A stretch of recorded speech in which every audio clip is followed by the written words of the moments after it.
మనం ధ్యానించిపోయేటువంటి ఆ గొప్ప దైవజనుడు ఒక యూదుడు. అతను పెద్దగా చదువుకోలేదు. అతను ఒక వ్యాపారి.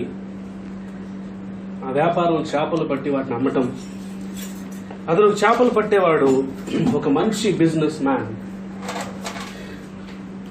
శిష్య బృందానికి నాయకత్వం వహించిన వ్యక్తి, ఒక నాయకుడు. యేసు ప్రభు యొక్క మరి క్లోజ్ అసోసియేట్స్ ముగ్గురు ఉన్నారు. ఆ ముగ్గురిలో ఒకడు. ఆ తర్వాత యేసుని 3 సార్లు ఆయన ఎవరో నాకు తెలియదని పొంకిన వ్యక్తి. తర్వాత ప్రభువు పరలోకానికి ఆరోహణం అయిన తర్వాత పరిశుద్ధాత్మ చేత నింపబడిన వాడై సంఘానికి స్తంభాలుగా ఉన్నటువంటి ముగ్గురులో ఒకడు. ఆ తర్వాత యేసు ప్రభు తర్వాత మానవ చరిత్రలో నీటి మీద నడిచిన వ్యక్తి, వెనకకి పడిపోయి జారిపోయి గొప్ప పశ్చాత్తాపంతో పడిన కెరటం వలె తిరిగి పైకి లేచిన గొప్ప దైవజనుడు. యేసు ప్రభు యొక్క అనేక అద్భుతాలకి, ఆశ్చర్యాలకి సాక్షిగా ఉన్నవాడు. ఆయన పేరేంటి?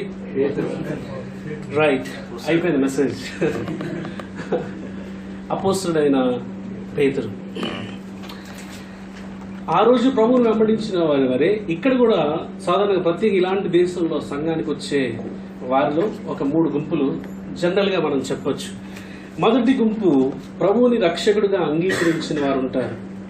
తమ పాపాల విషయమే క్షమాపణ, రక్షణ పొందని వారు ఉంటారు. అంటే అవిశ్వాసులు, అన్యజనులుగా ఉంటారు. రెండవ గుంపు కొద్దిమంది విశ్వాసంలో బాగా ముందుకు సాగి ఒక పరిస్థితిని బట్టో, ఒక పాపాన్ని బట్టో, మరో వ్యక్తిని బట్టో, దేన్నో ధనాపేక్షను బట్టో పాపంలో పడిపోయి వెనకడుగు వేసిన వారు ఉంటారు. బ్యాక్ స్లైడర్స్ అని ఉంటారు. అంటే పాపంలో పడిపోయిన వారు, విశ్వాస విషయంలో జారిపోయిన వారు ఉంటారు. ఇదొక గుంపు ఉంటారు. ఆ తర్వాత ఇంకొక చాలా చిన్న గుంపు ఉంటారు. వారు ప్రభువుని వెంబడించాలి, ప్రభువుని ప్రేమించాలన్న ఆశతో ఒక్కొక్క అడుగు వేసుకుంటూ ఎదగాలన్నటువంటి కసితో ఉన్నవారు. ప్రతి సంఘంలో మరి సాధారణంగా ఇలాంటి వ్యక్తులు కనిపిస్తారు. 3వ గుంపు ఆల్వేస్ మైనారిటీ. నేను చెప్పిన 3వ గుంపు సంఘంలో ఇప్పుడు కొద్దిమందే ఉంటారు. రైట్. ఆ ముగ్గురు గురించి ఈరోజు మనం కొన్ని విషయాలు చూద్దాం, పేతురు జీవితాన్ని ఆధారం చేసుకొని. మొట్టమొదటిగా ఈ పేతురు గురించిన పరిచయం విన్నాం. ఈయన ఒక సాదా సీదా వ్యక్తి, కానీ దేవుని చేతిలో బలంగా వాడబడినటువంటి ఒక దైవజనుడు, ఒక యోధుడు. ఈ రోజుకి కూడా మనకి సవాలు విసురుతున్నటువంటి జీవితాన్ని జీవించినవాడు, ప్రభుని హృదయపూర్వకంగా ప్రేమించినవాడు, భయంతో జైలు పాలవుతాను, మరణం నుంచి చచ్చిపోతానన్న భయంతో ప్రభుని డినై చేశాడు, కాదన్నాడు. కానీ అతను మనస్ఫూర్తిగా అది చెప్పలేదు. మొట్టమొదటిగా మనం చూసే 3 విషయాల్లో ఈ పేతురు ప్రభువుని ఎప్పుడు కలుసుకున్నాడు? Number 1, Peter's encounter with Jesus. యేసు ప్రభువుని కలుసుకున్న సందర్భం. ఆ తర్వాత పేతురు నీటి మీద నడిచిన సందర్భం. 3వది, పేతురు యేసు ప్రభుకి దగ్గరగా ఉన్నటువంటి 3 శిష్యుల్లో ఒకడు. అది 3 సందర్భాల్లో మనకు కనిపిస్తుంది. ఆ తర్వాత పడిపోయిన పేతురు ఎలా తిరిగి లేపబడ్డాడు. ఈ 4 విషయాల నుంచి చూద్దాం. మొట్టమొదటిది, ప్రభువుని పేతురు కలుసుకున్నటువంటి సందర్భం చూడండి. యోహాను సువార్త 1వ అధ్యాయం, జాన్స్ గాస్పెల్ చాప్టర్ 1.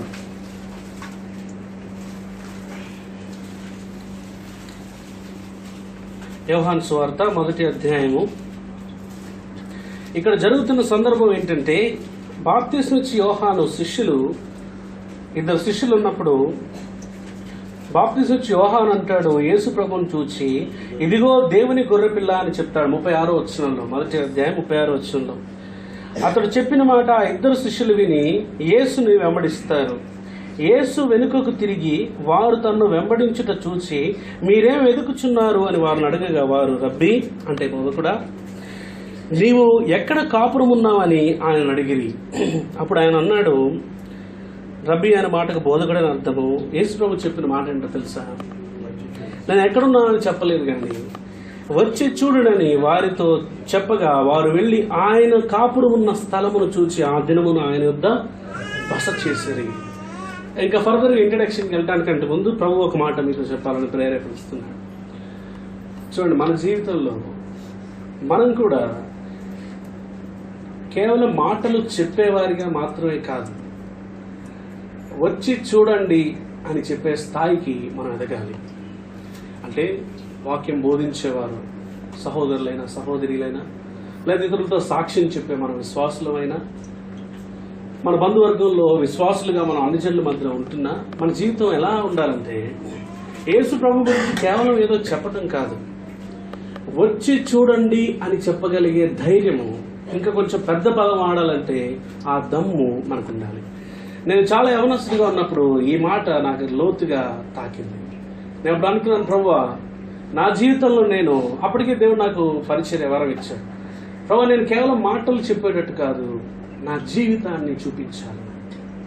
ఓ సహోదరుడు ఈ రీతిగా అన్నాడు, ఈ రోజుల్లో దేవునికి కావాల్సింది బోధకులు కాదు, బోధకులు చాలా మంది ఉన్నారు, ఆయన కొరకు జీవించే జీవితాలు కావాలి. వచ్చి చూడండి అని చెప్పగలిగే విశ్వాసులు కావాలి.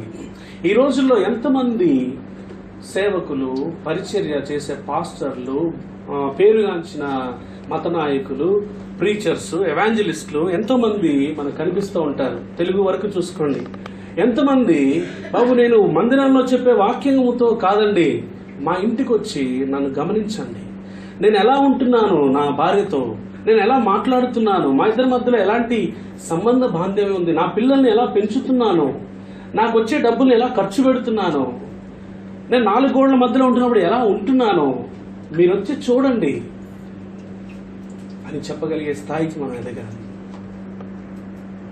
అప్పుడు ఏంటంటే మనం చెప్పే మాటలకి వాల్యూ అప్పుడు ఉంటుంది. కానీ కేవలం నేను చెప్పేదేనండి, కానీ నా గురించి కొద్దిమంది ఈ రీతిగా అంటారు, నేను కేవలం నిలబడి చెప్తున్నాను, మరి నన్ను చూడొద్దు, నా ముఖం చూస్తే మీరు వినలేరు, కేవలం ప్రభు వాక్యాన్ని వినండి, దేవుడు గాడిదతో కూడా మాట్లాడతాడు అని ఇలాంటి విషయాలు మనం వింటాం. కరెక్టే, దేవుడు గాడిదతో కూడా మాట్లాడించాడు. నిజంగా మనం గాడిద వలె ఆయనకి లోబడే స్వభావం ఉంటే ఖచ్చితంగా మనల్ని కూడా వాడుకుంటాడు. కానీ నేను పాపంలో జీవిస్తూ నా జీవితం బయటపడితే ఇతరులను చీ అంటారు అన్నటువంటి భావనలో, వేషధారంలో జీవిస్తూ నా జీవితాన్ని మీరు చూడొద్దు, కానీ నేను చెప్పే మాటలు వినండి అంటే నువ్వు పాత నిబంధన సంబంధించిన వ్యక్తివి కానీ యేసుని వెంబడించే విశ్వాసుని కాదు. మీరు ఊహించండి, పేతురు కానీ, పౌలు కానీ, యోహాను కానీ, యాకోబు కానీ, యూదా కానీ, ఇంకెవరైనా నేను చెప్పేది ఏంటంటే నా లైఫ్ మీరు చూడొద్దు అని చెప్పటం వాక్యం ఎప్పుడన్నా మనం గమనిస్తామా? వారు జనాలతో కలిసి ఉన్నారు, కలిసి భోంచేశారు, కలిసి నడిచారు, వారి జీవితాల్లో చూపించారు. పౌలు అంటాడు తిమోతికి రాస్తూ, నాలో నువ్వు ఏం చూసావో అది చెప్పు అంటాడు. ఎంత గొప్ప సవాలు. రైట్, మన అంశం పేతురైనా ఈ మాట మీ దృష్టికి తేవడం ఉపయోగకరం అనిపించింది. మనం కూడా ప్రత్యేకంగా పులిపీటి మీద నుంచొని వాక్యం చెప్పేవారు.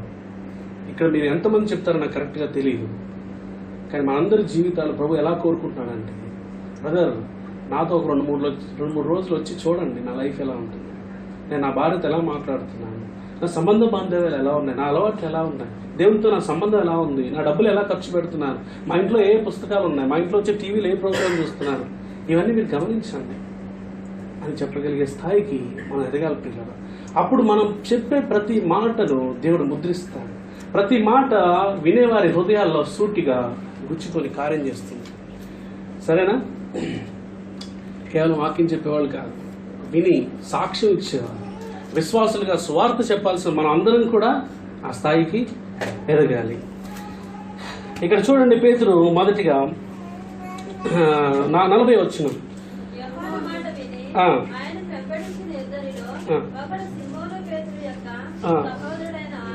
ఆంద్రేయ. ఇతడు ఆంద్రేయ ఏం చేశాడు? మొదట తన సహోదరుడైన సీమోనును చూచి, అంటే సీమోను అంటే పేతురు, పేతురు అనే పేరు ప్రభు పెట్టక ముందు అతని పేరు సీమోను. సీమోను చూచి, మేము మెస్సయ్యను కనుగొంటిమని అతనితో చెప్పి యేసునొద్దకు అతన్ని తోడుకొని వచ్చును. మెస్సయ్య అన్న మాటకు అభిషిక్తుడని అర్థము. ఇప్పుడు ఫస్ట్ ఎన్కౌంటర్ చూడండి, యేసు ప్రభు పేతురు ఎదురెదురు పడ్డారు. పేతురుని చూడగానే, అంటే సీమోను చూడగానే యేసు చెప్పిన మొదటి మాట ఏంటో తెలుసా?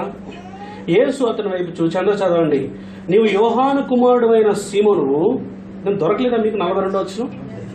నీవు యోహాను కుమారుడైన సీమోనువు, నీవు కేఫా అనబడుదు అని చెప్పెను. కేఫా అను మాటకు రాయి అని అర్థము. కేఫా అనే మాట అరమిక్ భాష, దానికి అర్థము రాయి అని. దాన్నే గ్రీకులో చెప్పాలంటే పెట్రోస్ అంటారు. అదే మనము పేతురు అని పిలుస్తాం, ఇంగ్లీష్లో పీటర్ అంటారు. సో పీటర్, కేఫా అన్న మాటకి రాయి అని అర్థం. యేసు ప్రభు పెట్టాడు. పేరు పెడితే ఏమన్నాడో తెలుసా? మొదటి చూపులోనే ప్రభువు అతనికి చెప్పిన మాట ఏంటో తెలుసా? ఏమన్నాడండి? నీవు యోహాను కుమారుడైన సీమోను, నీవు కేఫా అనబడదువు. చూడండి, నువ్వు భవిష్యత్తులో ఇలాగ రాయిలాగా ఉంటావు, నాయకత్వం వహిస్తావు, సంఘాన్ని కట్టుబాటులో నాకు సహకరిస్తావు, అపోస్తులకు నాయకుడిగా ఉంటావు, నా కొరకు అసాక్షి అవుతావు. ఇవన్నీ కూడా ఆ చెప్పిన కితాబులో ఉన్నాయి. అంటే అప్పటి వరకు పేతురు చేసిందే లేదు, తన వలలు విడిచిపెట్టడం కూడా ఇంకా జరగలేదు. మొదటి చూపులోనే, మొదటి ఎన్కౌంటర్లోనే యేసు భవిష్యత్తుని గురించి మాట్లాడుతున్నాడు. మనం దీని నుంచి ఏం తెలుసుకోవచ్చో తెలుసా? మనం ఒక వ్యక్తిని చూడగానే యూజువల్గా ఐదర్ తృణీకరిస్తాం లేదా ప్రశంసించడానికి వెనకాడుతాం. ఒక వ్యక్తి మంచి వ్యక్తి అయినా అతన్ని భుజం తట్టి ప్రోత్సహించాం, ఊరికే శేఖర్ నుంచి హావరి బ్రదర్ అంటాం. కానీ యేసు ఏమంటాడు తెలుసా? అతన్ని మొదటి మాటలోనే భవిష్యత్, అంటే దేవుడు కూడా మనల్ని చూసినప్పుడు మనం భవిష్యత్తులో ఏమైపోతున్నామో అది చూసి మాట్లాడతాడు. బహుశా ఇప్పుడు మనం చిన్నగానే ఉండొచ్చు, మన పరిస్థితి, మన ప్రొఫైల్ చిన్నదే అవ్వచ్చు, కానీ భవిష్యత్తులో ఇక్కడ ఉన్నవారు ప్రభు కొరకు ఎలాంటి గొప్ప కార్యాలు చేస్తారో ఈ రోజు నీకు నాకు తెలియదు, కానీ ప్రభువుకి తెలుసు. ఆయన చూసామంటాడు తెలుసా? నువ్వు కేఫా అనబడదు. పిల్లరా, మనం ప్రభు నుంచి ఇది నేర్చుకోవాలి. పేతురుగా ఒక్క మాట తన జీవితంలో 1000 ఓట్ల ఎనర్జీ ఇచ్చుంటుంది. ఈ మాట విన్నాడు కాబట్టి, దాన్ని నమ్మాడు కాబట్టి ప్రభు నన్ను వెంబడించని చెప్పగానే సమస్తాన్ని విడిచిపెట్టి వెంబడించుంటాడు. మనం కూడా ఇతరులను చూసి తోలునాటం, హేళన చేయడం కాదండి. అది ప్రభు మనసు కానే కాదు. మనం ఎప్పుడు ప్రభు చేత వాడబడలేదు అలా చేస్తే. ఒక లోకంలో ఒక సామెత నేను విన్నాను. We can judge a old man because we know what he was, but you cannot judge N young man because you don't know what he can become. ఒక వృద్ధుడని చూసి అతని జీవితం అంతా అయిపోవచ్చింది కాబట్టి ఆయన ఏం చేశాడు, ఆయన పరిస్థితి ఏంటని అతన్ని మనం తీర్పు తీర్చవచ్చు. అంటే లోకం మాట, అతను బలానా ఏం లేదండి, ఉన్న డబ్బులంతా తగలేశాడు, ఇలాంటి మాటలు ఏమైనా చెప్పొచ్చు, ఎందుకంటే జీవితం మనకు తెలుసు. అదే ఒక కుర్రవాడిని, ఒక చిన్న పిల్లవాడిని తీసుకొని ఇతను ఎందుకు పనికిరాడండి అని మనం అనటానికి వీల్లేదు. ఒక పరిసయుడు పేతురు నిలబడి అతను తృణీకరించి వచ్చేమో, ఇతను చేపలు పట్టేవాడండి, వాటికి జ్ఞానమే లేదు, ఇతను ఏం తెలుసు అని అనుండొచ్చు. కానీ 30 ఏళ్ల తర్వాత పేతురు ఏంటి అనేది పరిసయుడికి తెలియదు, ప్రభువుకి తెలుసు. కాబట్టి కేఫా అని పిలిచాడు. మనల్ని కూడా ప్రభు చూస్తున్నప్పుడు మన భవిష్యత్తుని చూసి మనని గౌరవించి ప్రోత్సహిస్తాడు మన ప్రభు. మనం కూడా కుర్రవాళ్ళని చూసినప్పుడు రేపొద్దున అతడు పెరిగి పెద్దవాడై ఏ స్థాయికి వెళ్తాడో మనకి తెలియదు. అందుకే పొరపాటును కూడా నోరు జారి చిన్నపిల్లలను, యవనస్తులను తోలునాటం కానీ దూషించడం కానీ చేయకూడదు. నేను నేర్చుకున్నాను. నేను ఎవరిని యంగ్ బ్రదర్ని చూసినా, ప్రభువా ఇతన్ని ఒకవేళ నేను నీ కొంత పరిచయం చేయొచ్చు గాక, కానీ నాకంటే గొప్పగా నువ్వు ఇతన్ని వాడుకోగలవు, ఎందుకంటే నీ సామర్థ్యం అతని సామర్థ్యం కాదు. రైట్, 2-3 పాటలు అయిపోయాయి కదా ఇప్పటికే. ఊరికే వినటానికి, ఆస్వాదించడానికి కాదు దేవుని వాక్యం ఉంది, మన జీవితంలో అవలంబించడానికి. ఈ వారంలోనే మీకు పరీక్ష ఎదురవ్వచ్చు. ఓకే, అది మొట్టమొదటి ఎన్కౌంటర్. ప్రభువుని కలుసుకోగానే వారిద్దరి మధ్యలో జరిగిన పరిచయం ఇది. ఆ తర్వాత రెండవ సందర్భం చూద్దాం. ఏం జరిగిందంటే, ఈ రీతిగా ప్రభు వాక్యం చెప్తున్నప్పుడు లూకా సువార్త 5వ అధ్యాయంలో, లూకా సువార్త 5వ అధ్యాయము 1 నుంచి 11 వచనాల్లో ఉంటుంది ఈ సందర్భం. నేను మీకు వివరిస్తాను. యేసు ప్రభు సముద్ర తీరంలో వాక్యం చెప్తున్నప్పుడు జనాలందరూ ఆయన మీద పడిపోతున్నప్పుడు ప్రభు ఏమన్నాడంటే, అక్కడున్న సరస్సు తీరం 2 దోణులు ఉంటని చూశాడు. జాలర్లు వాటిలో నుండి దిగి తమ వలలు కడుక్కున్నారు. ఆయన ఆ దోణిలో సీమోనుదైన ఒక దోణి ఎక్కి, అంటే పేతురు యొక్క దోణి ఎక్కి దరి నుండి కొంచెం లోపలికి త్రోయమని అతన్ని అడిగి కూర్చుండి దోణిలో నుండి జనసమూహములకు బోధించుండెను. ఇప్పుడు ఒడ్డు మీద ఉన్నారనుకోండి, అందరూ వచ్చి పైన పడుతున్నాడు. యేసు ప్రభు చిన్న దోణి ఎక్కి కొంచెం లోపలికి వెళ్ళి అక్కడ కూర్చొని బోట్లో అక్కడి నుంచి జనాలకు అడ్రస్ చేస్తున్నాడు. ప్రసంగం అంతా అయిపోయింది. ఈ ప్రసంగం పక్క నుండి వింటున్నాడు పేతురు. అంతకంటే ముందు ఒక సంగతి జరిగింది. పేతురు వాళ్ళ అత్తగారికి బాగాలేకపోతే ఈ పరిచయం అయింది కదా. మొదట యేసు ప్రభువుని పేతురు తన ఇంటికి పిలిచాడు. వాళ్ళ అత్తగారికి ప్రార్థన చేయమన్నాడు. అది మనకి 38వ వచనంలో కనిపిస్తుంది. యేసు ఆమె గురించి ఆయన ఉంటగానే ఆమె బాగుపడి వెంటనే ఆయన ఉపచారం చేసింది. అది జరిగిన తర్వాత యేసు యొక్క ప్రసంగం, ఆయన మాటలు అన్ని జాగ్రత్తగా వింటున్నాడు. విన్న తర్వాత ఏం జరిగిందంటే, ఇది తెల్లవారు జరుగుతుంది సంభాషణ. ఇదంతా 4వ వచనం ఏమంటదంటే, బోధించుట చాలించిన తర్వాత నీవు దోణి లోతులకు నడిపించి చేపలు పట్టుటకు నీ వలలు వేయడని సీమోనుతో చెప్పగా, సీమోన్ ఏమంటున్నాడంటే, ఏలినవాడా, రాత్రంతా మేము ప్రయాసపడితే కానీ మాకేమీ దొరకలేదు. అయినా కూడా ఈ మాట గమనించాలి, నీ మాట చొప్పున వలలు వేపుము. వేరే వ్యక్తులు ఎవరైనా చెప్తే పేతురు వల వేసేవాడు కాదు. ఎందుకంటే నాకు 30 ఏళ్ల అనుభవం ఉంది వ్యాపారంలో, చేపలు పట్టడం. ఒక 5 సంవత్సరాల నుంచి సముద్రం అలవాటు అయి ఉండొచ్చు పేతురికి. సుమారుగా పేతురు కూడా ఆల్మోస్ట్ ఎక్కువ మంది శిష్యులు యేసు ప్రభు వయసుతో సమానస్తులై ఉంటారని చరిత్ర చెప్తుంది. సుమారు అప్పటికి 30 ఏళ్ళు ఉన్నాయనుకోండి. ఉదాహరణకు 25 ఏళ్ల నుంచి సముద్రం చేపలు పరిచయం ఉంది పేతురికి. అని అంటాడు, రాత్రంతా ప్రయాసపడ్డాము, రాత్రే దొరికిన చేపలు పగలలా దొరుకుతాయి. యూజువల్ గా చేపలు పడేది వలల్లో రాత్రి. అయినా కూడా నువ్వు చెప్పావు కాబట్టి నేను వేస్తాను. ఎందుకంటే చెప్పిన వాడు మామూలు వ్యక్తి కాదు, ప్రభువు చెప్పాడు కాబట్టి. బోధకుడా, నువ్వు మంచి మాటలు చెప్తున్నావు, గొప్ప సంగతులు చెప్తున్నావు కాబట్టి నువ్వు చెప్పావంటే ఏదో ఉంటుందన్న విశ్వాసంతో వల వేశాను. వేసిన తర్వాత ఏమైందండి, వారు అలాగ వేసి విస్తారమైన చేపలు పట్టి 6వ వచనంలో, అందుచేత వారి వలలు పిగిలిపోవచ్చుండగా వారు వేరొక దోణిలో ఉన్న తమ పాలివారు వచ్చి తమకు సహాయం చేయవలని వారికి సంజ్ఞలు చేసిరి. వారు వచ్చి 2 దోణులు మునుగునట్లు నింపిరి.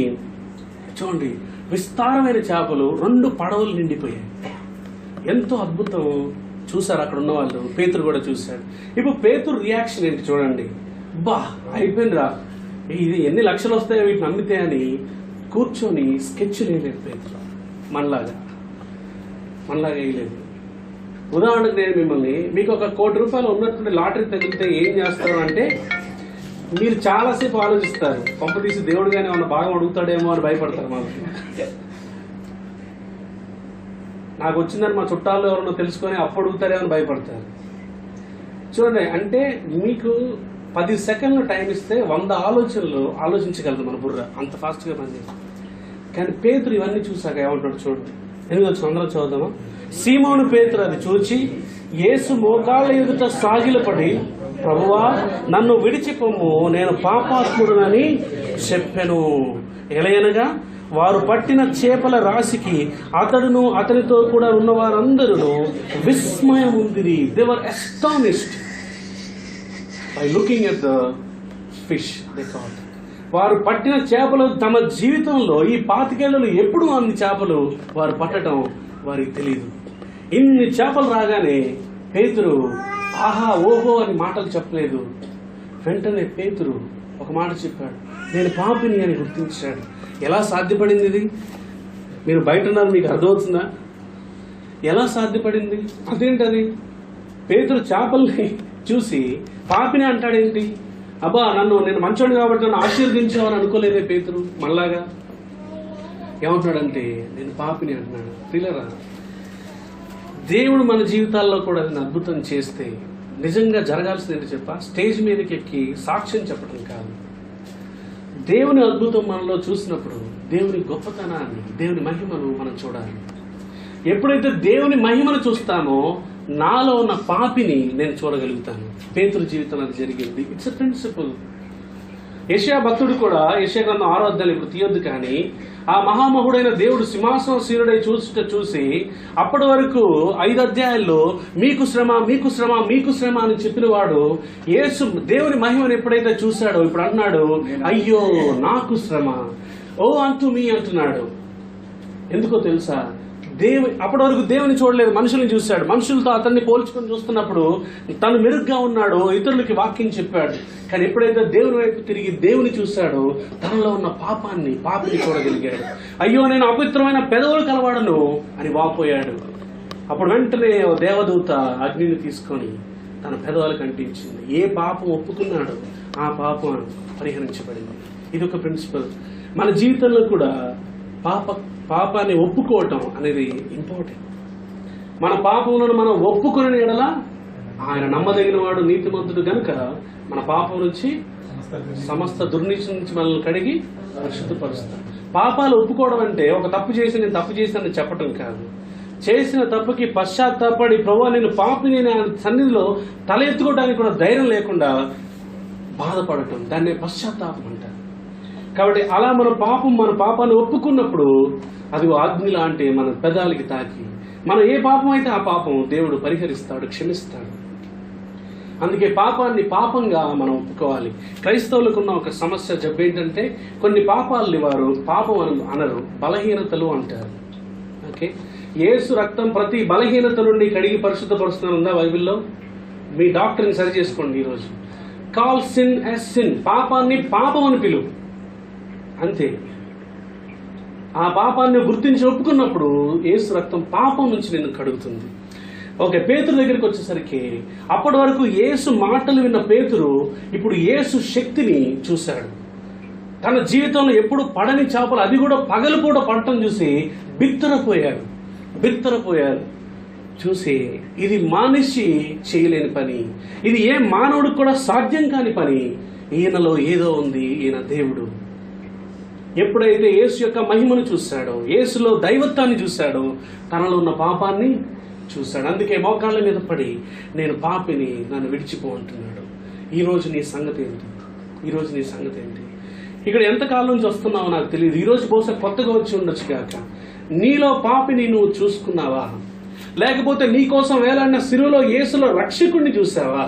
ఈ రెండు జరగకపోతే ఇలాంటి కూడికలు 100 అటెండ్ అవ్వు, నీకు ఉపయోగం ఉండదు.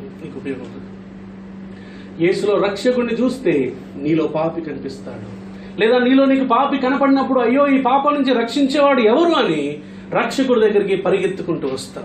ఈ రెండు జరగకపోతే ఈ రీతిగా గుంపులో అలా కొట్టుకొని వెళ్ళిపోతాం అంతే. ఒకరోజు నిత్య నాశనానికి, తీర్పుకి గురవుతాం. నీ జీవితంలో యేసుని రక్షకుడిగా గుర్తించిన క్షణం లేకపోతే పేతురులాగా ఈరోజు మంచి అవకాశం దేవుడిచ్చాడు. నేను పాపినేను గుర్తించావా? నీ పాపాలను ప్రభు సన్నిధిలో ఒప్పుకున్నావా? వాటంతటికి బాధ్యత మరి నువ్వు తీసుకోగలుగుతున్నావా? లేకపోతే వాళ్ళు రెచ్చగొట్టారు కాబట్టి నేను రెచ్చిపోయాను, వారు కదిలించారు కాబట్టి నేను కదిలాను, వారు గిల్లారు కాబట్టి నేను గిచ్చాను అని సాకులు చెప్తూ నీలో దోషాన్ని, పాపాన్ని కప్పిపుచ్చుకుంటూ వేరే వాళ్ళ మీదకి తోసివేస్తున్నావా? అలా ఉంటే ఈ జీవితంలో మనం దేవుని దగ్గర క్షమాపణ పొందలేము. చేసిన ప్రతి పాపానికి నేనే బాధ్యుడిని ప్రభువా అని ఎవరైతే బాధ్యత తీసుకుంటారో, నేను చేసే ప్రతి పాపం నీకు వ్యతిరేకంగా చేశానని ఒప్పుకుంటారో, నేను చేసిన ప్రతి తప్పుకి నేను నరకానికే పాత్రుణ్ణి అన్న ఒప్పుదలకు ఎవరైతే వస్తారో వాళ్ళని ఆహ్వానిస్తున్నాడు ప్రభువు. రండి, మీలాంటి వారి కోసమే నేను వచ్చాను, మీలాంటి వారికి రక్షణ ఇవ్వడానికి నేను సిద్ధంగా ఉన్నానని ఆయన ఈరోజు నేను రక్షిస్తాడు. యేసు రక్షణ పొందటానికి మీరు సిద్ధంగా ఉన్నారా? ఇంత ఉచితంగా ఇంత గొప్ప ఆఫర్ ఇస్తే ఎవరు వాడుకోకుండా ఉంటారు? అలా వాడుకోకుండా ఉంటున్నామంటే మనకి ఆఫర్ విలువ తెలియట్లేదు పిల్లలు. మన కువైట్లో తెలుసు, ఏదైనా కొనాలంటే ఏమైనా ఆఫర్లు ఉన్నాయా అని ఆలోచిస్తాం కదా. ఆ మాల్లో ఏముంది, ఈ హైపర్ మార్కెట్లో ఏముందని ఆఫర్లు ఎత్తుకుంటాం. ఎందుకంటే మరి సాధారణంగా కొంటాం కంటే ఆఫర్లు కొంటే మంచిదని. కాబట్టి ఇలాంటి గొప్ప ఉచితమైన రక్షణ అనే ఆఫర్ దేవుడు మనకిస్తున్నప్పుడు తృణీకరిస్తావా? ఇలా చెప్పొచ్చు, దేవుడు అంట ప్రతి వ్యక్తికి తన రక్షణ అనే బహుమానాన్ని సిద్ధపరిచి తన పేరు రాసుంచాడు. తీసుకొని వచ్చి ఇదిగోమా నీ గిఫ్ట్ అని ఇస్తున్నప్పుడు చాలా మంది తీసుకోరు. ఎందుకంటే దేవుణ్ణి నమ్మరు కాబట్టి. నువ్వేంటి నాకు గిఫ్ట్ ఇవ్వడం ఏంటి అని అనుకుంటారు. కానీ కొద్దిమంది అవును ప్రభువా తీసుకుంటాను ఎవరైతే విశ్వాసంతో చేతులు చాపి తీసుకుంటారో ఆ రక్షణ అనే వరాన్ని, బహుమానాన్ని వారు పొందుతారు. ఈరోజు ఇక్కడ కూర్చున్న వారు ఎవరు కూడా ప్రభువుకి నీ జీవితం అర్పించకుండా, యేసు నీ హృదయంలో చేర్చుకోకుండా, నీ పాపాలకి క్షమాపణ పొంది రక్షించబడకుండా ఎవరు వెళ్ళటానికి వీల్లేదండి. దయచేసి ఆలోచించండి, దేవుని ప్రేమను అర్థం చేసుకోండి. ఇది పేతురు యొక్క మొదటి అనుభవం. మన జీవితంలో కూడా గొప్ప మేలు చూసినప్పుడు, ప్రభు మహిమను చూసినప్పుడు మనలో ఉన్న దయనీయతను ఆలోచించాలి, గుర్తించాలి. ఆ తర్వాత మన క్రైస్తవం యొక్క నిజమైన ప్రయాణం ఎప్పుడు ఆరంభమవుతుందో తెలుసా? మన రక్షణ కార్యం జరిగినప్పుడు, మనం తిరిగి జన్మించినప్పుడు. అంతేగాని 10 సంవత్సరాల నుంచి నేను మందిరానికి వస్తూ వెళ్తా ఉన్నానంటే నువ్వు 10 సంవత్సరాల వయసు అని కాదు. ఎప్పుడు తిరిగి జన్మిస్తావో ఆ రోజు నుంచి లెక్క. తర్వాత దేవుడు చేసే ప్రతి అద్భుతము వారి జీవితంలో మారు మనసు కలుగు చేయాలని దేవుడు చేస్తున్నాడు. ఒక మాట చదవండి, మత్తయి 11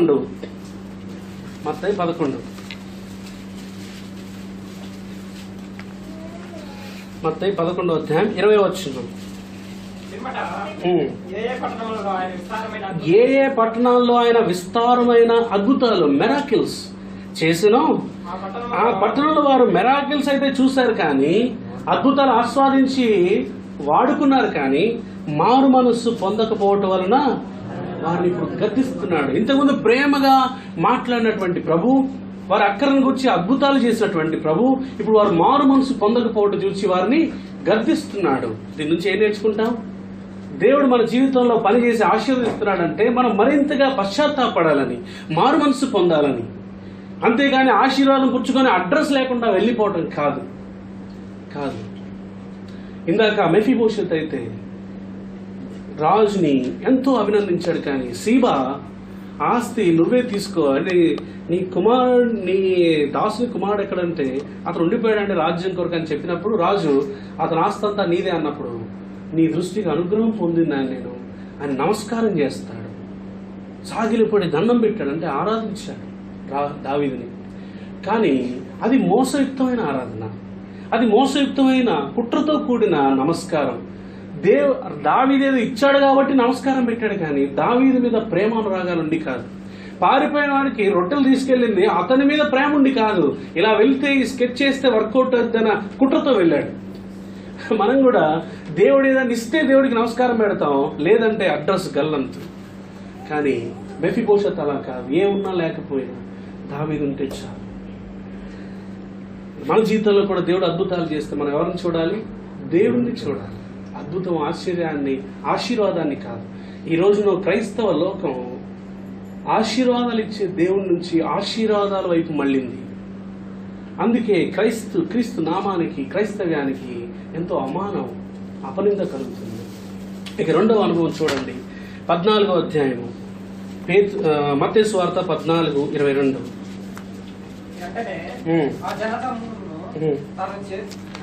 అందరూ తీశారండి. 14వ అధ్యాయము మత్తయి సువార్త 22 నుంచి నేను చదువుతున్నాను చూడండి. వెంటనే ఆ జనసమూహములను తాను పంపివేయినంతలో తన శిష్యులు దోణి ఎక్కి తనకంటే ముందుగా అద్దరికి వెళ్ళవల్లని వారిని బలవంతం చేశాడు. కావాలని యేసు తాను వాళ్ళతో పాటు వెళ్లకుండా ఆయన దరిలో నిలిచి శిష్యులను పంపించాడు. మీరు వెళ్ళండి అవతలికి, నేను తర్వాత వస్తా అని చెప్పాడు. ఆయన జనసమూహాలను పంపివేసి ప్రార్థన చేయుటకు ఏకాంతంగా కొండ ఎక్కిపోయి సాయంకాలం అయినప్పుడు ఒంటరిగా ఉండెను. అప్పటికి ఆ దోణి దరికి దూరముగా ఉండినప్పుడు చీకటి పడింది. గాలి ఎదురైనందున అలల వలన కొట్టబడుచుండెను. రాత్రి 4వ జామున ఆయన సముద్రం మీద నడుచుచు వారి యుద్ధకు వచ్చెను. ఆయన సముద్రం మీద నడుచుట శిష్యులు చూచి తొందరపడి భూతమని చెప్పుకొని భయము చేత కేకలు వేసిరి. వెంటనే యేసు ధైర్యము తెచ్చుకొనుడి, నేనే, భయపడుకుడని వారితో చెప్పగా పేతురు ఏమంటున్నాడో తెలుసా? మిగతా వాళ్ళు ఎవ్వరూ మాట్లాడలేదు. ఇదే నాకు కూడా పేతురు లైఫ్ చాలా ఇష్టం. దేవుడు పేతురు జీవితం ద్వారానే నా జీవితాన్ని కడుతూ వచ్చాడు. ఆ తర్వాత చెప్తాను. పేతురు ఏమంటున్నాడో తెలుసా? ప్రభువా, నీవే అయితే నీళ్ల మీద నడిచి నీ యొద్దకు వచ్చుటకు నాకు ఆజ్ఞాపించు, సెలవిమ్ము అంటే అతని విశ్వాసాన్ని చూసి యేసు చాలా సంతోషించాడు. ఎందుకంటే మిగతా శిష్యులు ఎవరు అడగలా, పేతురు ఒక్కడే అడిగాడు, నేను వస్తాను ప్రభు అంటే, అంతకంటే ఏం కావాలి, కమాన్ అన్నాడు. ఆయన రమ్మనగానే పేతురు దోణి దిగి యేసు వద్దకు వెళ్ళుటకు నీళ్ల మీద నడిచెను. ఆ రోజు, ఆ రాత్రి జరిగిన అద్భుతము యేసు నీళ్ల మీద నడవటం కాదండి. యేసు నీళ్ల మీద నడవగలడు, నీళ్లలో కూడా నడవగలడు ఎంతసేపు అయినా. కానీ ఆ రోజు అద్భుతం ఏంటో తెలుసా? పేతురు నీళ్ల మీద నడవటం. ఆ తర్వాత చుట్టూ ఉన్న గాలిని చూసి కొంత భయం వచ్చింది, సందేహం వచ్చింది. ప్రభు చెప్పిన మాట మీద విశ్వాసం సన్నగిల్లి మునిగిపోతున్నప్పుడు ఏం చేశాడు? గట్టిగా కేకేశాడు. ఏమన్నాడండి? గాలిని చూసి భయపడి మునిగిసాగి ప్రభువా నన్ను రక్షించమని కేకలు వేశాడు. అప్పు ఏంటి, ఈయన ఈత రాదా? 25 సంవత్సరాలు సముద్రంలో బ్రతికినాడు, ఈత రాదండి? ఈత కొట్టుకుంటూ బోట్ ఎక్కలేడా? అలా చేయలేదు. ప్రభువా రక్షించని కేకలు వేశాడు. అప్పుడు ఏమన్నాడు? ఏంటయ్యా పేతురు, వస్తా అన్నావు, దారిలోనే మునిగిపోయావు, నీ సావు నువ్వు చావు అన్నాడా? మన ప్రభు మనసు ఇక్కడ చూడండి. వెంటనే యేసు చేయి చాపి అతన్ని పట్టుకొని, అల్ప విశ్వాసి ఎందుకు సందేహపడ్డావు? బాగానే ఆరంభించావు కదా, ఎందుకు సందేహపడ్డావు? నా దాకా వచ్చుంటే బాగుండేది అని కొట్టాడు. ఈ సందర్భంలో మనం ఏం నేర్చుకోవచ్చు అంటే, చూడండి, వీరిని బలవంతంగా యేసే పంపించాడు. ఎందుకో తెలుసా? ఈ అనుభవం కోసం. వారు తుఫాను ఎదుర్కొన్నప్పుడు, చావు మీదికి పరిస్థితులు వచ్చినప్పుడు ప్రభువు కలగజేసుకొని వారిని విడిపించగలడు అని వారు తెలుసుకోవాలి. ఆయన ఏమన్నాడండి? వారు దోణి ఎక్కినప్పుడు 32వ వచనం, వారు దోణి ఎక్కినప్పుడు గాలి అణిగేను. అక్కడ ఉన్నదంతా గాలి అణిగిపోగానే ప్రభువుని వారు స్తుతించారు. ఈ సందర్భంలో ఒక 2-3 విషయాలు నేర్చుకోవచ్చు. ఏంటంటే, దేవుడు కూడా కొన్నిసార్లు మనల్ని కావాలని కొన్ని శ్రమలకు అప్పచెప్తాడు. విశ్వాసుల్ని కొన్ని ఇబ్బందికర పరిస్థితుల్లోకి నెట్టివేస్తాడు, కొన్ని ప్రతికూల పరిస్థితుల్లోకి నెడతాడు. చాలాసార్లు మన పాపాన్ని బట్టి మనం కొన్ని తెచ్చుకుంటాం. నేను వాటి గురించి మాట్లాడలేదు. కొన్ని విశ్వాసులుగా మనం నమ్మకంగా ఉన్న దేవుడు కావాలని కొన్ని పరిస్థితులు మన మీదకి పంపిస్తాడు, కొన్ని శ్రమలు అనుమతిస్తాడు, కొన్ని శోధన అనుమతిస్తాడు. తద్వారా ఏంటంటే ఆయన తను తాను బయలుపరుచుకోవాలని. ఈ ఇన్సిడెంట్ ముగింపులో ఏం జరిగిందండి? 33వ వచనంలో, అంతటా దోణిలోనున్న వారు వచ్చి నీవు నిజంగా దేవుని కుమారుడు అని చెప్పి ఆయనకు మొక్కి వారు ఆరాధన చేశారు. వారు ఆరాధించారు ప్రభువుని. అంటే వారి విశ్వాసంలో కొంచెం పెరిగారు, దేవుని నమ్మే విషయంలో పెరిగారు. యేసుని దేవుని కుమారుడుగా వారు గుర్తించారు. ఆ శ్రమ లేకపోతే ఆ అనుభవం వారికి వచ్చేది కాదు. అలాగే మన జీవితాల్లో కూడా కొన్ని పరిస్థితుల గుండా వెళ్ళటం మనకి మంచిది, కొన్ని శ్రమల పాలవటం మనకి మంచిది, కొంత నష్టం గుండా వెళ్ళటం మనకి మంచిది. అప్పుడు మనం దేవుణ్ణి పర్సనల్గా తెలుసుకుంటాం, అనుభవంలో తెలుసుకుంటాం. కొన్నిసార్లు నీ కుటుంబంలో ఇబ్బందులు నువ్వు నమ్మకంగా ఉన్నావు వచ్చి ఉండొచ్చు. ఎందుకో తెలుసా? ఆ సమస్యతో నువ్వు దేవుని దగ్గరికి రావాలని, ఆ సమస్య దేవుడు కలగజేసుకొని పరిష్కరించడం వల్ల నువ్వు దేవుణ్ణి మొక్కాలని, దేవుని మహిమపరచాలని. కాబట్టి విశ్వాసులుగా శ్రమ గుండా వెళ్తే అన్నీ నాకే వచ్చాయని మీరెవరు చింతపడద్దండి. ఒక విశ్వాసిని శ్రమను మనం వేరు చేసి చూడటానికి లేదు. ఫిలిపి ఇప్పుడు చూడద్దు కానీ ఉండొద్దు అని ఉంటుందంటే, సరే చూడండి, ఫిలిపి 2వ అధ్యాయము, ఫిలిపిలకు రాసిన పత్రిక, ఫిలిపి 2:30 వచనం, ఫిలిపి 1:30 క్రీస్తునందు విశ్వాసం ఉంచుట మాత్రమే గాక ఆయన పక్షమున శ్రమపడుటయు ఆయన పక్షమున మీకు అనుగ్రహింపబడెను. అబ్బా, ఇది ఒక అనుగ్రహం అంట. ఏంటో తెలుసా? ఆయన యందు విశ్వాసం ఉంచడం మాత్రమే కాదు, ఆయన బదులుగా ఆయన పక్షాన శ్రమపడుట కూడా మనకి అనుగ్రహంగా ఇవ్వబడింది, మనకు కానుకలాగా ఇవ్వబడింది. It's a grace, it's a gift. ఒక అనుగ్రహం ఇవ్వబడింది. ఏంటో తెలుసా? ఆయన కోసం శ్రమపడటం. కాబట్టి ఎవరు శ్రమను చూసి భయపడొద్దు, శ్రమ వచ్చినప్పుడు కృంగిపోకూడదు. ప్రభా, ఈ శ్రమ ద్వారా నిన్ను నువ్వు నాకు మరింతగా బయలుపరచుకోవడానికి ఏది అనుమతించావు, అందును బట్టి నీకు వందనాలు. ఖచ్చితంగా ప్రతి పరిస్థితిలో దేవుడు మనల్ని బయటికి లాగగలడు. నువ్వేం చేయాలి తెలుసా? పేతురు ఎలా కేక వేశాడు? ప్రభువా రక్షించన్నాడు. ద షార్టెస్ట్ ప్రేయర్, చిన్న ప్రార్థన బైబిల్లో మనకు కనిపిస్తుంది. ప్రభువా రక్షించన్నాడు. తన సొంత తెలివితేటలను, శక్తి సామర్థ్యాలను ఉపయోగించలేదు పేతురు. ఈత వచ్చు కదా, ఈత కొట్టుకుంటూ మేనేజ్ చేసి ఎలాగలాగా ఓడలోకి దోణిలోకి రాలేదు. తన మీద ఉన్న ఆధారం అంతా పక్కన పెట్టేసి ప్రభువా రక్షించని కేకలేసి చేయి చాపాడు. వెంటనే యేసు చేయి చాపి ఆయన పట్టుకున్నాడు. మనం కూడా శ్రమ వచ్చినప్పుడు, ఇబ్బంది వచ్చినప్పుడు, మన గురించి ఎవరైనా తప్పుగా మాట్లాడినప్పుడు, మన గురించి అబద్ధ సాక్ష్యాలు చెప్పినప్పుడు, నీ కుటుంబం గురించి ఎవరైనా నిందలేసినప్పుడు, ఎవరైనా నీకు నష్టపరిచినప్పుడు, నీ దగ్గర అప్పు తీసుకుని ఎగ్గొట్టినప్పుడు, నిన్ను మోసం చేసినప్పుడు, నీ కుటుంబంలో చిచ్చు పెట్టినప్పుడు, వాళ్ళని నిందించడం కాదు. నువ్వు విశ్వాసివైతే ఏం గుర్తించాలంటే, ఈ పరిస్థితి దేవుడు అనుమతించాడండి నా లైఫ్లో, నేను ఆయన బిడ్డను కదా, ఇది వచ్చిందంటే ఆయన తెలియకుండా ఎలా వచ్చి ఉంటుంది. కాబట్టి ప్రభు ఇది అనుమతించావు, కాబట్టి నీకు వందనాలు, ఈ విషయంలో నువ్వే సహాయం చేయని ఆయనకి చేయిద్దాం. మన తెలివితేటలు ఉపయోగించి, మన వాస్తవాలు ఉపయోగించి, మన బలం ఉపయోగించి వాడి మీద, ఆ వ్యక్తి మీద కక్ష తీర్చుకోవడం కాదు, ప్రభువుకి అప్పచెప్పుకున్నాం. అప్పుడు ఏం జరుగుతుందో తెలుసా? నీటి మీద నడిచిన అనుభవం లాంటి అనుభవం దొరుకుతుంది. దేవుణ్ణి మహిమ మరింతగా చూసే అనుభవం దక్కుతుంది. తర్వాత మూడోది ఎక్కువగా ఇప్పుడు నేను చెప్పను, ఇది చాలా పెద్దది కాబట్టి ఇంకొక రోజు చెప్తాను. మూడోది ఏంటో తెలుసా అండి? యేసు ప్రభుని ఆ 3.5 సంవత్సరాలు చాలా మంది వెంబడించారు. బహుజన సమూహం ఉన్నారు. కొన్ని వందల, బహుశా వేల మంది ఆయన్ని, బహుశా కాదు వేల మంది వెంబడించారు. ఎందుకంటే ఒకసారి సింగిల్ సిట్టింగ్ లో 5,000 మంది పురుషులకి యేసు భోజనం పెట్టాడు కదా. స్త్రీలు పిల్లలతో లెక్క పెడితే సుమారు 10,000 మంది ఉండొచ్చు అని చరిత్రకారులు చెప్తారు. అంటే అన్ని వేల మంది ఆయన్ని వెంబడించే వాళ్ళు, ఆయన చెప్పిన మాటలు వినేవాళ్ళు, ఆయన అద్భుతాలను కళ్ళారా సాక్ష్యం ఇచ్చేవారు. ఇలాంటి ఒక జనసమూహం ఉన్నారు. ఆయన భోజనం పెట్టకపోతే మానేసేవాళ్ళు కొద్దిమంది ఉన్నారు. అంతే. ఇప్పుడు ఈ రోజుల్లో కూడా దేవుడు నీకే ఆశీర్వాదం ఇవ్వడం, ఆయన వెంబడించాలి అంతే అంటే సగం చర్చి ఖాళీ అయిపోదు. అందుకే బోధకులు చెప్పరు. నేను చెప్పిన వాడు ఎప్పుడో ఒకటి అనుకుంటాను. యేసు ప్రభు కనుక ఒక బోధకుడుగా ఒక 2-3 నెలలు మన సంఘానికి వస్తే ఏం జరుగుతుందో తెలుసా? ఏం జరుగుతుంది? మనం ఎక్కువ ఆత్మీయులు అవుతాం అనుకుంటున్నారా? జనాలు ఇంకా వేల మంది వస్తారనుకుంటున్నారా? ఉన్న వాళ్ళు కూడా వెళ్ళిపోతారు. ఎందుకంటే ప్రభువు జనాల్ని ఎంటర్టైన్ చేసేవాడు కాదు. వాళ్ళని ఉంచుకోవడానికి ఏమేమి తాయిలాలు ఇవ్వాలని ఆలోచించేవాడు కాదు. మీరు నన్ను వెంబడించాలి అంటే మిమ్మల్ని మీరు ఉపేక్షించుకొని ప్రతి దినము మీ సిలువను ఎత్తుకొని నన్ను వెంబడించాలన్నాడు. ఆ మాట చెప్పినప్పుడు, లేకపోతే నన్ను మీరు భుజించి నన్ను మీరు తాగాలన్నప్పుడు చాలా మంది ఆయన విడిచిపోతారు. శిష్యుల వైపు చూసి మీరు కూడా వెళ్ళిపోవాలనుకుంటున్నారా అంటే శిష్యులు, మేము ఎక్కడికి వెళ్తాం ప్రభు అన్నారు. అదే జరుగుతుంది. I strongly believe that. ప్రభు ఆయన ప్రేమను పంచడానికి వచ్చాడు. కానీ విశ్వాసం తర్వాత శిష్యరికం ఉంది.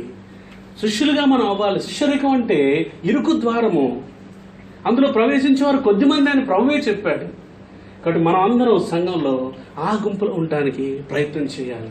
కేవలం ఆయన ఇచ్చే ఆశీర్వాదం కోసం, కేవలం ఆయన ఇచ్చే స్వస్థత కోసం, కేవలం ఆయన ఇచ్చే అద్భుతాల కోసం కాదండి ప్రభుని వెంబడించేది.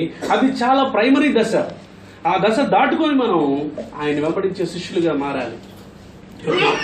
ఇలా జనసమూహం వెంబడించారు. ఆ తర్వాత పరిసయ్య శాస్త్రులు, సద్దూకయ్యులు వెంబడించారు ప్రభుని. ఇదొక గుంపు. ఆయన ఎప్పుడు ప్రశ్నించడం, విమర్శించడం. ఆయన్ని శిష్యులు కూడా వెంబడించారు. 12 మంది శిష్యులు. ఆ 12 మంది శిష్యుల్లో ఆ రూపాంతరం కొండ మీదకి 3 తీసుకువెళ్ళాడు. ఎవరు వారు? యాకోబు, యోహాను, పేతురు, యాకోబు, యోహాను. ఆ తర్వాత ఒక అధికారి యొక్క కుమార్తెను బాగు చేయడానికి అందరినీ పంపించేసి రూమ్లోకి యేసు ప్రభు ఒక 3 తీసుకెళ్లాడు. ఎవరు వాళ్ళు? పేతురు, యాకోబు, యోహాను.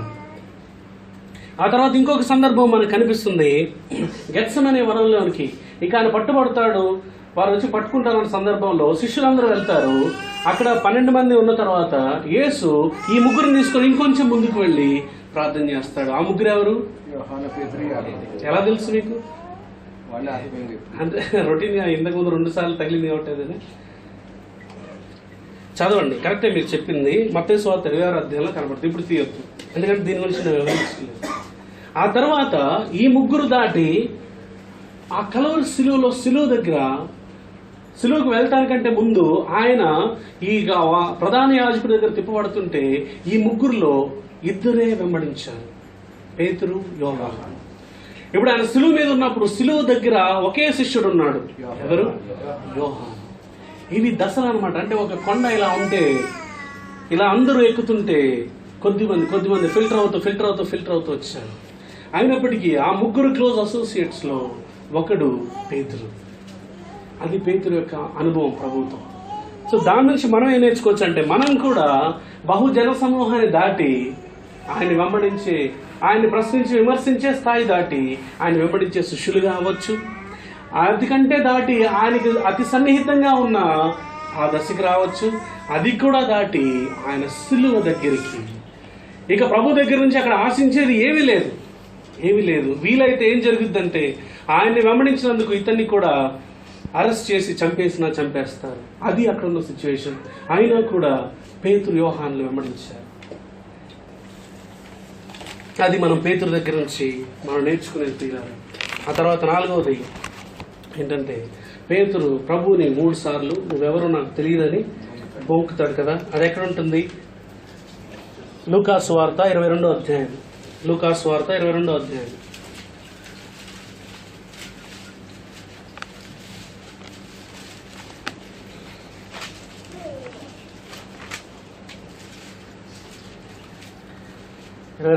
మనకి 31 నుంచి ఈ సందర్భం కనిపిస్తూ ఉంటుంది.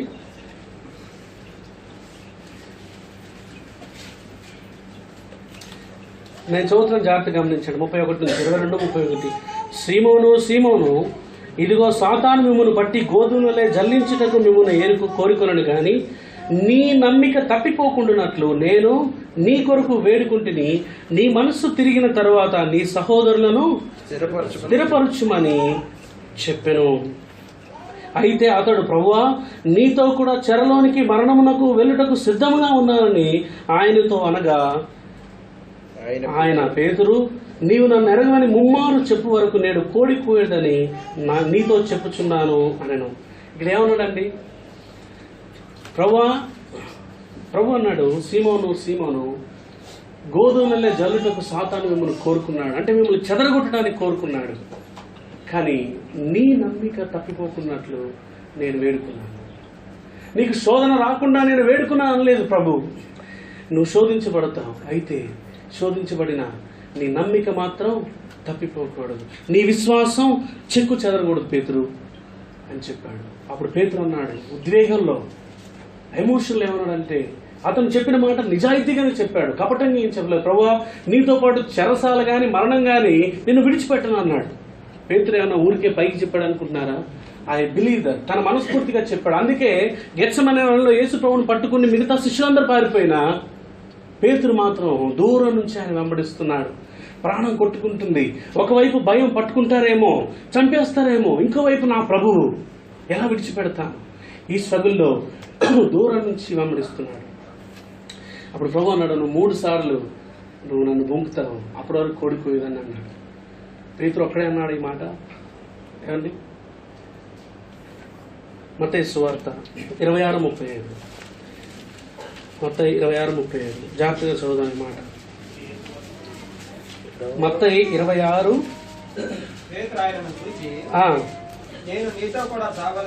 పేతురు ఇక్కడ ఇదే సందర్భం మత్తయి రాస్తే ఉన్నాడు, నేను నీతో కూడా చావవలసి వచ్చినను, నిన్ను ఎరగనని చెప్పను ప్రభువా అని చెప్పాడు. అదే ప్రకారము శిష్యులందరూ అన్నారు. పేతురు ఒక్కడే కాదు ఇలాంటి మాట చెప్పింది, శిష్యులందరూ చెప్పారు. కానీ అందరూ పరిగెత్తి పారిపోయారు భయంతో. కానీ పేతురు, యోహాను మాత్రం దూరం నుంచి వెంబడిస్తున్నారు. ఇది పేతురు యొక్క మనసు మీకు అర్థమవుతుందా? తనకి ప్రభువుని విడిచిపెట్టకూడదు, మరణం వరకు ఆయనతో ఉండాలని ఆశ ఉంది, ఇంకోవైపు భయం ఉంది. అప్పటి వరకు వారు పరిశుద్ధాత్మతో నింపబడలేదు కాబట్టి వారికి ఆ భయం ఉండటం సహజమే. అయితే పెంతెకోస్తు దినాన ఆత్మ చేత నింపబడినప్పుడు వారి శక్తి పొంది ఎవరికి భయపడలేదు, ధైర్యంగా బోధించారు. అయితే అప్పుడున్న సందర్భంలో భయం సహజం ప్రియులారా. ఈ రీతిగా తర్వాత ఏం జరుగుతుందంటే, కింద వచనాలకు వెళ్తే 3 సార్లు బొంకుతాడు. ఆయన ఎవరో నాకు తెలియదు అంటాడు. ఇంకొన్నిసార్లు ఆయన శపించుకుంటాడు కూడా. అలా దిగజారిపోయినప్పుడు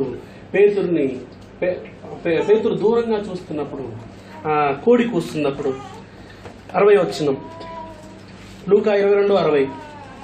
అందుకు పేతురు పోయి, నీవు చెప్పినది నాకు తెలియదని అనెను. అతడింకనూ మాట్లాడుచుండగా వెంటనే కోడి కూసాను. ఈ మాట అందరూ చదువుదామా? 61. అప్పుడు ప్రభువు తిరిగి పేతురు వైపు చూచెను. చాలండి. ఇప్పుడు నేను మిమ్మల్ని ఒక ప్రశ్న అడుగుతాను.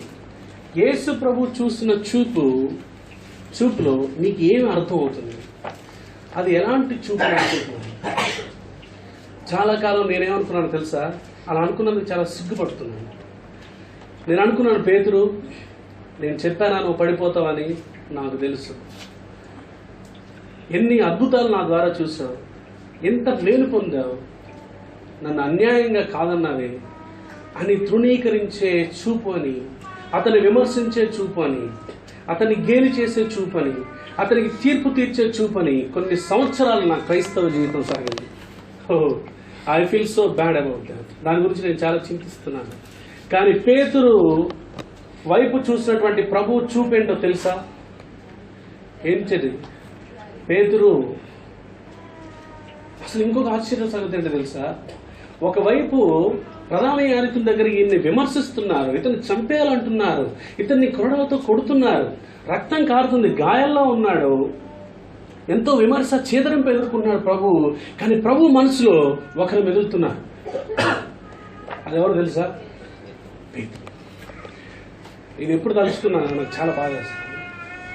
ఎందుకంటే ఇలాంటి ప్రభు మనసును చాలా నేను మిస్అండర్స్టాండ్ చేసుకున్నాను. ప్రభు మనసులో మెదలాడుతున్న వ్యక్తి ఎవరో తెలుసా? పేతురు.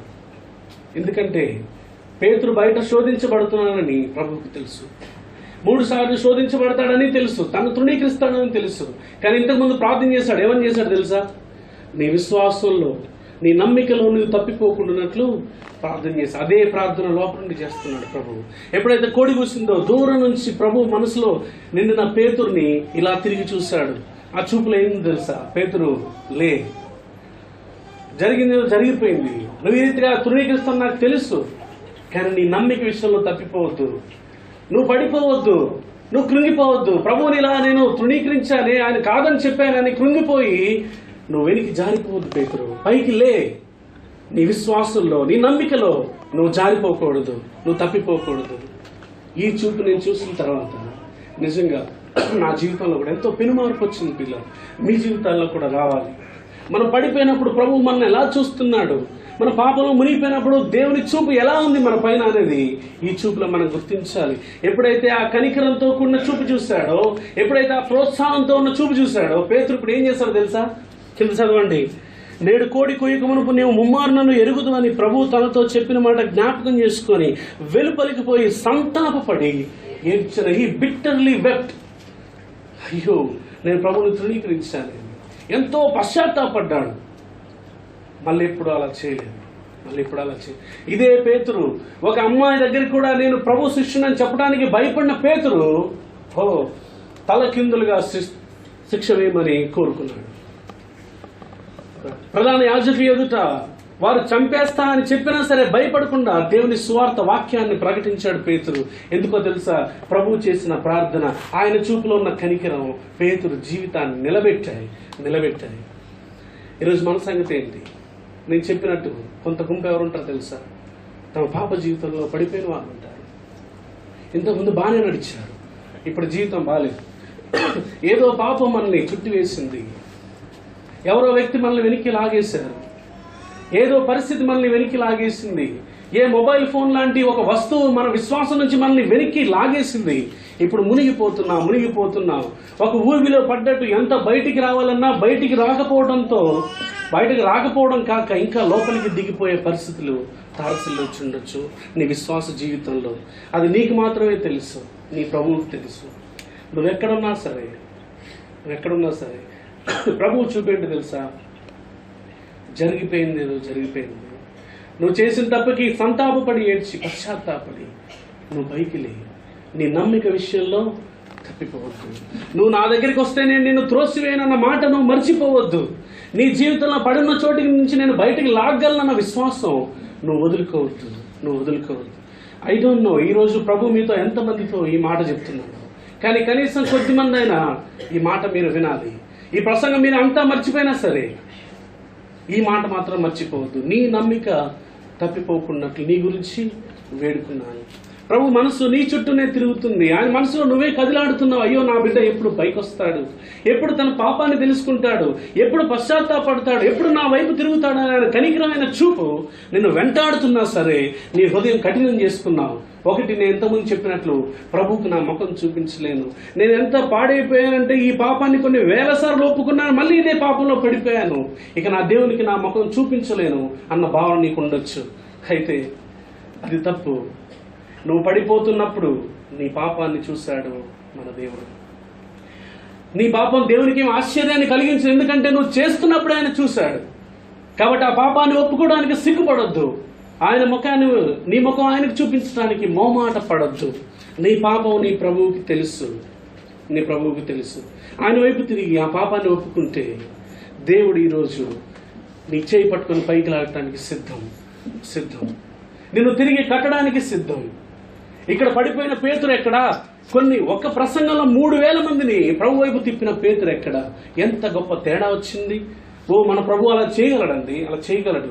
ఈ రోజు నువ్వు ఒక సామాన్య వ్యక్తివేమో, నీకు గుర్తింపు లేదేమో, నీ పాపంలో పడున్నావేమో, తెలిసి కూడా రొచ్చులో దిగిపోయావేమో. కొద్దిమంది ఇక్కడ అక్రమ సంబంధాలు ఇరుక్కొని దేవుని నామానికి ఎంత ఘనహీనత తెచ్చేవాళ్ళు సంఘాల్లో ఉన్నారంటే ఎంత శోచనీయం. మా ఇంట్లో పనిచేసేటువంటి ఒక ఆమె ఈ రీతిగా సాక్ష్యం చెప్పింది. మేడం, మా పక్కనే షేరింగ్లో ఒక ఆవిడ ఉంటుంది, చర్చిలో బాగా పాటలు పాడుతుందంట. ఒక కొత్త పాట రాసింది, అది పాడాలని ముస్తాబైంది. అసలు మా ఊర్లో పెళ్లిళ్ళకి కూడా ఎవరు ఇలా తయారవ్వరు. ఆవిడ వెళ్ళి పాట పాడాలంట. నాకు ఆశ్చర్యం వేసింది. చూస్తేనేమో ఒక పెళ్లి కాని కుర్రాడుతో షేరింగ్లో ఇక్కడ అక్రమ సంబంధం కలిగి ఉంది. ఊర్లో పిల్లలు భర్త ఉన్నారు, ఇక్కడేమో తన జీవితం ఇలాగా. సంఘంలో వెళ్తే పాటలు, ప్రత్యేకమైన పాటలు, అలంకరణ, ఆకర్షణ. ఆవిడ హైందవురాలు. కొన్ని నెలల నుంచి ఆవిడ గురించి మేము ప్రార్థిస్తున్నాం, ప్రభువా ఈవిని ఎలాగైనా నువ్వు తాకాలి, మా ఇంట్లో పనిచేసావు, రక్షించాలి అని ఆవిడ గురించి మేము ప్రార్థన చేస్తున్నాం. ఇలాంటి ఒక పడిపోయినటువంటి విశ్వాసి క్రీస్తు కోసం వేషధారిగా జీవిస్తుంటే ఇక ఆవిడ మనసు ప్రభు వైపు ఎలా తిరుగుతుంది? క్రైస్తవులందరూ ఇలానే అనుకుంటారు. మన జీవితం ద్వారా ఎన్నిసార్లు ఎంతమంది ప్రభు నుంచి దూరమై ఉంటారో తలుచుకుంటే గుండె పగలాలి. ఈరోజు గుండె పగలాలి. అంటే మనం ప్రభు కోసం ఒక ఆత్మను సంపాదించుకోవచ్చు, కానీ ఒక ఆత్మను దూరం చేసే వారికి మాత్రం ఉండకూడదు. ఈరోజు తీర్మానం చేయండి. ఆవిడ సంగతి వదిలేద్దాం, మన సంగతి ఏంటి? ఈరోజు నువ్వు పశ్చాత్తాపడితే, ఈరోజు నువ్వు సంతాపడితే, నీ పాప గురించి నువ్వు పశ్చాత్తాపడితే దేవుడు నిన్ను చక్క చేయడానికి, నీ జీవితాన్ని కట్టడానికి సిద్ధంగా ఉన్నాడు. ఒక మాట చదవండి, యోవేలు గ్రంథం 2వ అధ్యాయం 12వ వచనం. యోవేలు గ్రంథం 2వ అధ్యాయం 12వ వచనం.